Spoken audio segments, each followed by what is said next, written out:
Hello বন্ধুরা, আজকে দেখো আমাদের ইলিশ মাছ। দেখো, কোনোটা ডিম আছে, কোনোটা নাই।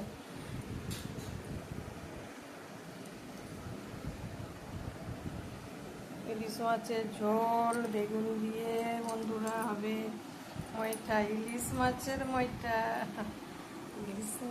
মইটা খাবো।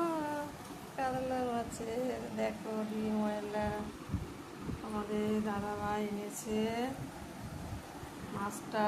এই যে বেগুন দিয়ে ঝোল হবে, বেগুন দিয়ে কাঁচা লঙ্কা দিয়ে দেখো।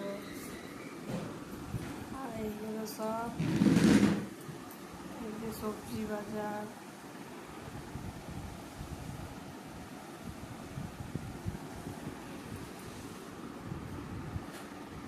দেখো মাছটা কেমন হয়েছে, কমেন্ট করে জানাবে বন্ধুরা।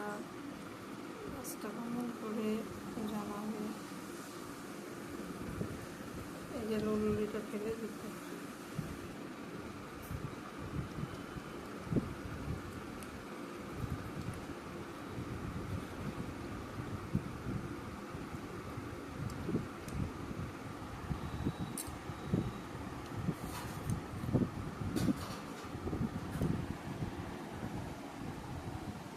হ্যালো বন্ধুরা।